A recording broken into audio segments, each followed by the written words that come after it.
अनन्य प्रेम राधे की प्राप्ति राधे के लिए अब हम राधे साधन राधे। बताते हैं।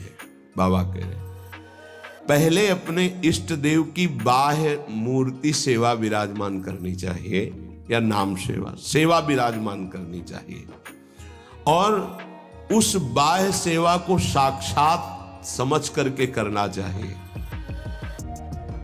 साक्षात समझ कर, साक्षात विराजमान है ऐसा भाव। बाह्य पूजा के साथ साथ मानसिक सेवा का बहुत बड़ा योग है, और ये बाह्य सेवा से ही मानसिक सेवा प्रारंभ हो जाती है। सेवा तभी पूर्ण होती है जब आप पहले उसका चिंतन करेंगे। चिंतन नहीं करेंगे तो सेवा पूर्ण नहीं होगी, वास्तविक सेवा सही नहीं हो पाएगी। पहले आज श्री जी को कौन सा पोशाक धारण कराना है, कौन सी पत्रावली करनी है, और कैसे केशपाश समा, आज कौन से कुंडल, अच्छा ऐसे कुंडल, ऐसे ऐसे, और आज भोग में क्या क्या, ये भोग में ऐसे श्री जी यहाँ विराजमान होंगी, ऐसे होगा, ऐसे छत्र होगा, ऐसे भोग लगेगा। पूरी मानसिक चिंतन होता है, फिर वो सेवा प्रगट में होती है। तो प्रगट सेवा ही मानसिक सेवा में पहुंचा देती है। पूज्य बाबा कह रहे गोपी जनों की तरह प्रेम प्राप्ति के लिए सबसे पहले अपने इष्ट का चयन और इष्ट की अनन्यता। इष्ट की अनन्यता, इष्ट की अनन्यता में आ गया अपने इष्ट का नाम जपना, अपने इष्ट का मंत्र जपना, अपने इष्ट का ही गुणगान करना, राधे राधे राधे राधे सोचना, ये सब आ गया। फिर इष्ट के श्री विग्रह की, मूर्ति की, छवि की, नाम की सेवा विराजमान करना, और जैसे गृहस्थ है तो जितने याम कर सके, जितना कर सके, लेकिन अगर विरक्त है तो 8 पहर की सेवा। हमारे पास और कोई काम नहीं, हमारी जिम्मेवारी है 8 पहर की सेवा। बाह्य पूजा, मानसिक पूजा, दोनों साथ साथ चलती हैं उपासक की। ध्यान दे करके अगर आप सेवा करोगे तो देखोगे आपकी मानसिक सेवा होगी। आज वो वाली नथ पहनानी है, वो ऐसे धारण करानी है, हाँ आज इस रंग की पत्रावली, इस रंग की चोली, इस रंग के ऊपर चुनरी, और इस रंग का लहंगा, और ऐसे ये जो हो रहा है ना, ये मानसिक सेवा हो रही है, बहुत बड़ी चीज हो रही है। देखो आप लोग जो चिंतन करते, आज फूल बंगला ऐसे बनाना है, आज ऐसे, बहुत बड़ी सेवा हो रही है। आज श्री जी की रसोई, ये मानसिक जो सेवा, और बहुत जोर की सेवा, प्रगट सेवा का फल है मानसिक सेवा, और मानसिक सेवा ही सिद्धावस्था को प्रदान करती है। ये बात ध्यान दीजिए। और जो इष्ट का नाम मिला है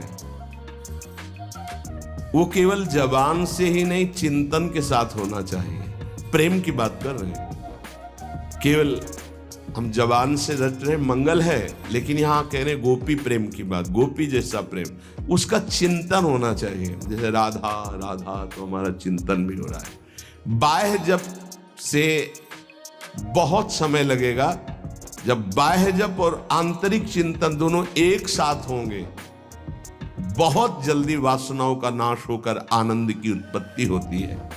राधे राधे राधे राधे। काल के बाद लाभ मिलता है, बाह्य जप के साथ आंतरिक ध्यान से बहुत जल्दी लाभ प्राप्त होता है। इष्ट देव का चयन, इष्ट देव की अनन्यता, इष्ट देव की प्रगट सेवा, मानसिक सेवा, और इष्ट देव का नाम ध्यान सहित जप, और इष्ट देव के ही गुणों का चिंतन करना। हमारी श्री जी का ऐसा स्वभाव, हमारे लाल जी का ऐसा स्वभाव, उन्हीं की तरफ चिंतन करना। अन्य सब संबंध चिंतन को छोड़ना गोपी प्रेम की प्राप्ति है। महाराज जी सुनते हैं श्री सुखदेव जी का वैराग्य बहुत तीव्र और उच्च कोटि का था। क्या ऐसा कोई साधक वैराग्य नहीं धारण कर सकता? इस कोटि का वैराग्य क्या साधु के अंदर, साधक के अंदर नहीं आ सकता? निश्चित आ सकता है, पर ये सकामी साधक के अंदर नहीं, विषयी साधक के अंदर नहीं। जो निष्काम भाव से दृढ़ निश्चयी है कि केवल शरीर पोषण के लिए वस्त्र और भोग आदि, जो प्रारब्धवशात कोई चाह नहीं, उसके हृदय में तीव्र वैराग्य जागृत होता है। दृढ़ लक्ष्य, दृढ़ निश्चयी, शरीर की भी परवाह नहीं, नहीं खान पान ते भावे है, नहीं कोमल वसन सुहावे है, सब विषय लगे ते खारा है, हरि आशिक का मग न्यारा है। जो अंदर से दृढ़ निश्चयी नहीं है, अंदर से भगवत प्रेम का भाव लक्ष्य नहीं है, तो बाह्य त्याग फिर दंभ पैदा कर देता है, दिखावटीपना फिर आने लगता है, जो बहुत ही साधक के जीवन में धोखा पैदा कर देता है। ये बुद्धि है बहुत जल्दी सिद्ध होना चाहती, फिर वो नाटक शुरू कर देता है, बहुत शास्त्र विरुद्ध आचरण होने लगते हैं। राधे राधे राधे राधे। भगवत प्राप्ति का दृढ़ लक्ष्य, निरंतर भगवत चिंतन, खान पान आदि से राग रहित, तो श्री सुखदेव जी जैसा वैराग्य आ ही जाएगा। पूज्यपाद बाबा कहते ऐसा नहीं कि उनको जो वैराग्य था वो किसी को प्राप्त ही नहीं हो सकता। लाखों हो गए हैं, देखा थोड़ी सबने, लाखों हो गए, लाखों हैं, लाखों होते रहेंगे। ये भगवान की सृष्टि है। जैसे जड़ भरत जी की स्थिति आई, उनसे ऊंची ऊंची स्थिति के ज्ञानी महापुरुष देखे गए, उनसे ऊंची स्थिति के ज्ञानी महापुरुष देखे गए, पर चर्चा उनकी गाई गई है। भगवान ऋषभदेव जी के पुत्र हैं, लेकिन ऐसे लाखों जड़ भरत हो चुके, लाखों होंगे। ये भगवान की सृष्टि, ऐसे ऐसे महापुरुष ब्रह्मबोध संपन्न देखे गए, जिन बिल्कुल निरपेक्षता की मूर्ति, निरपेक्षता की मूर्ति। हाँ, जिस दिन से सन्यास हुआ कभी वस्त्र ही नहीं धारण किया, दिगंबर, गंगा जी का किनारा वही, और ऐसा सरल स्वभाव कि मतलब देखने से ऐसा लगता था देखता ही रहे कोई। ऐसे सब जटा, सब बाल, से दिगंबर बैठे हुए, वो भोला बालक जैसा चेहरा, वो तपस्या के धनी, बड़े बड़े धर्म सम्राट करपात्री जी आदि साष्टांग दंडवत करते। असनी गंगा किनारे स्वामी श्री अनंग बोधाश्रम, सेनपुर स्वामी श्री मग्नानंद सरस्वती जी, नजफगढ़ श्री स्वामी ओंकारानंद। ये गंगा का किनारा ना, एक से एक महापुरुष, सिद्ध महापुरुष। पूज्य बाबा, ये भगवान की प्राप्ति भगवान की इच्छा पर निर्भर है या पुरुषार्थ पर निर्भर है? भगवत प्राप्ति भगवत इच्छा पर निर्भर है कि वो जिसको चाहेंगे मिल जाएंगे, या अपना भी कोई पुरुषार्थ है? राधे राधे राधे राधे। आज्ञा का पालन करते हुए जो पुरुषार्थ करता है उसी को भगवत प्राप्ति होती है। ये कायरता नहीं कि बैठे भगवान की इच्छा होगी तो भगवान मिल जाएंगे, ऐसे कभी नहीं होगा। देखो जो वर्णन कर रहे हैं महापुरुष, भगवान की आज्ञा का पालन करते हुए भगवत प्राप्ति के लिए बहुत प्रयासशील, जितनी हम में सामर्थ्य है, निश्चित उसको ही भगवत प्राप्ति होती है। जिसका जितना तीव्र पुरुषार्थ होगा उसका उतना ही भगवत कृपा उसके ऊपर उतरेगी। पुरुषार्थ अत्यंत आवश्यक, रात दिन जो लगी हुई है। सिद्धि असिद्धि में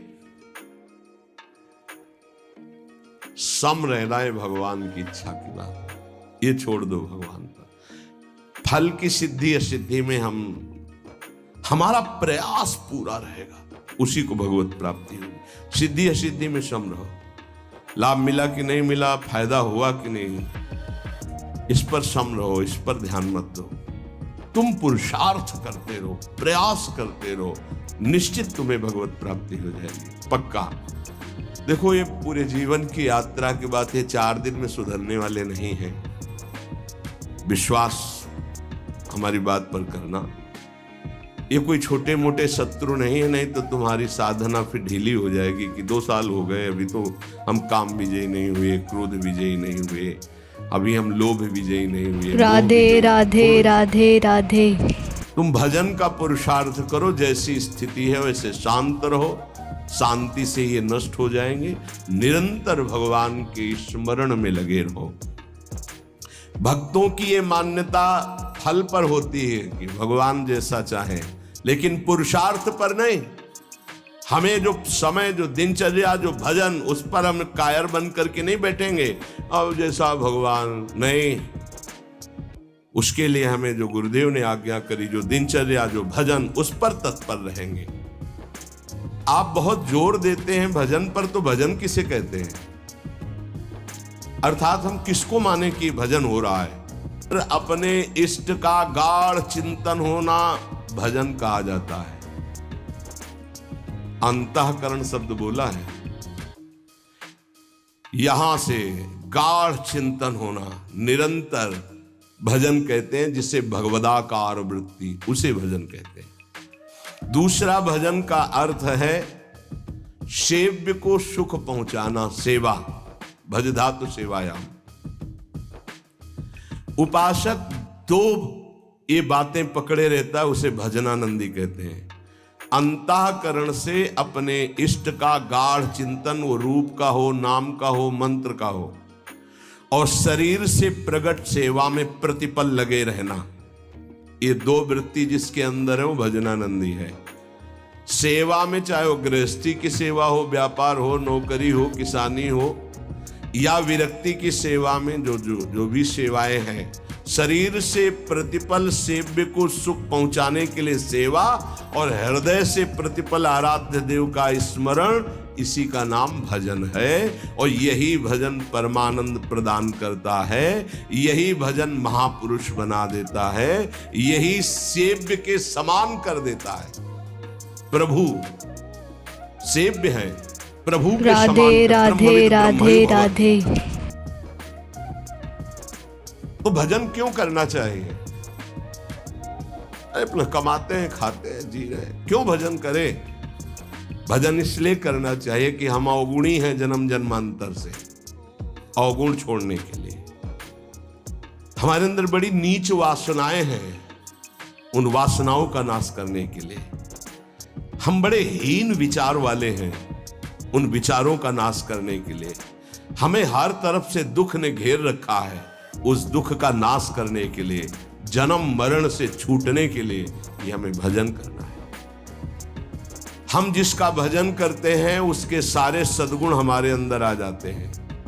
अतः हमें नाशवान वस्तु व्यक्ति का भजन नहीं करना, अविनाशी का भजन करना है। वो है श्री भगवान। भजन करने से सबसे बड़े भगवान है तो सबसे बड़ा बन जाता है। ये दीनहीन विचार, ये दुख, ये दुविधा, ये संशय, दरिद्रता, जन्म मरण, ये सब कूड़ा करकट खत्म हो जाता है। इसलिए भजन करना अत्यंत आवश्यक है। भजन करना अत्यंत आवश्यक है। इससे विशेष लाभ क्या होता है? भजन से विशेष लाभ यह होता है कि जहां से हम बिछुरे थे वहीं हम पहुंच जाते हैं। कहां से बिछुरे हैं? प्रभु से। ममैवांशो, कितना गलत हो गया है। भगवान ऐसा लगता है कोई और है। राधे राधे राधे राधे। वो के ममैवांशो, वो मेरे पिता है, मेरे स्वामी, मेरे प्रीतम, मेरे सब कुछ, और उनको मैं भूल गया। ये बात जानने के लिए जब हम भजन करते हैं तो हमारे हृदय में आ जाता है कि हमारे प्रभु है। फिर जो सुख प्राप्त होता है वो कभी किसी लोक और भोग में नहीं प्राप्त होता। प्रेम स्वरूप हमारे इष्ट है तो हमारा प्रेम स्वरूप जागृत हो जाता है। भजन का लाभ है भगवान से बिछुड़े थे भगवान से मिल जाना। अगर भजन ना करे तो, पहले कहा भजन क्यों करना चाहिए, अब कह रहे हैं अगर भजन ना करे तो, अगर भजन नहीं करोगे तो विषय फंसा लेंगे, काम क्रोध लोभ मोह मद, और तुम्हारी दुर्गति कर देंगे। ये क्षण भंगुर विषयों का चिंतन होगा, क्षण भंगुर विषयों का भोग होगा, तो तुम्हें एक क्षण भी सुख का अनुभव नहीं होगा, दुख ही दुख तुम्हें घेर लेगा। अतः निरंतर भजन करने के लिए इसीलिए कहा जाता है कि कोई विषय चिंतन न बने, कोई विषय क्रिया ना हो, कोई विषय हमें दुख में फंसा ना पावे। सबसे बड़ा लाभ निरंतर भजन है। भजन करने का अधिकारी कौन है? बहुत बड़े ज्ञानी प्रश्नकर्ता श्री अखंडानंद सरस्वती जी। भजन करने का अधिकारी कौन है बाबा? सब भजन करने के अधिकार, सबका अधिकार है भजन करने का। बाल बच्चा कोई भी, पुरुष नपुंसक नारी वा जीव चराचर कोय, सर्व भाव भज कपट तज मोहि परम प्रिय सोय। बाबा ये भजन करने वालों में भी पाप कर्म देखे जाते हैं, ये क्यों नहीं छूटते हैं? भजन तो सब पापों का नाश कर देता है, फिर भजन करने वालों से पाप कर्म क्यों नहीं छूटते? क्योंकि वो सही भजन नहीं करते। बहुत ध्यान से समझना, वो विषय चिंतन करते हैं, विषय भोग करते हैं, उस समय भजन छोड़ देते हैं, जिससे पाप बनता है, भजन में अरुचि होती है। हम इसीलिए तो कह रहे हैं निरंतर भजन करो, विषय चिंतन मत करो। जो भजन भी करता है और विषय चिंतन और विषय भोग भी करता है, उसको जन्म जन्मांतर राधे लग राधे जाएंगे। राधे राधे। बाबा